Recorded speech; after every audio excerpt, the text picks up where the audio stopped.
Housing shortage equals employee shortage. The thing is, it won't be able to handle the influx of tourism much longer. What I can't understand is why this problem hasn't been ironed out by now. You're lucky if someone from local government will read this and agree with what you wrote. Unfortunately, this is a torture. What about the empty county? Is it going to have businesses that Affordable housing is a huge issue Dare County needs to face. We've heard your concerns about the current housing crisis in Dare County, and we want you to know that we are listening and we want to help.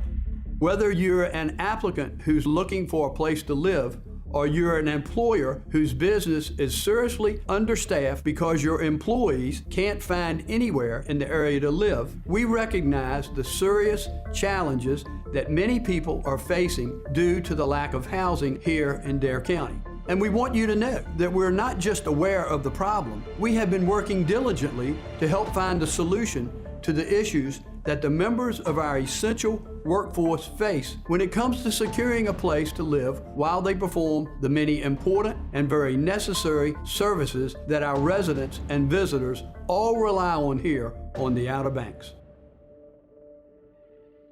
In Dare County, our primary issues with the housing market are that there's not enough housing stock available to meet the demand for the workforce. It's so much more economical to rent your house on a weekly basis, but it's shutting down opportunities for our workforce to find a place to live easily.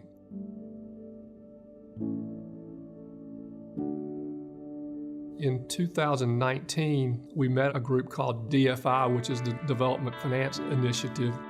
And that's an agency whose job it is to work with local governments to put together essential housing projects in their communities. They recommended that we do some kind of a community survey. What we found was we need around 1,800 units to meet housing needs. Counties can't just go out and build an apartment building. We don't have the authority to do that and start charging rent and operating it. In order for the county to build affordable housing, we have to have an affordable component. That's something under market rate rents. This is often done with LIHTC financing, and it is to incentivize developers to come in and build projects. And so DFI goes out and looks for sites that are LIHTC eligible. And there are only a few sites in Dare County that qualify for that. Most of them are not in the county, they're in the towns. While the towns are in the county doesn't have jurisdiction to do certain things in towns. And so Dare County can't mandate a town to allow a project that doesn't meet its current zoning. I've talked with some of the town leaders about those sites, and each town was amenable to trying to find a way to make them work. So we're very hopeful, and the towns, they've been good partners in many other things that we do together. We're confident that they'll be good partners in trying to solve this problem as well. In Dare County, something like 85% of the land is either owned by the federal or the state government and is not developable.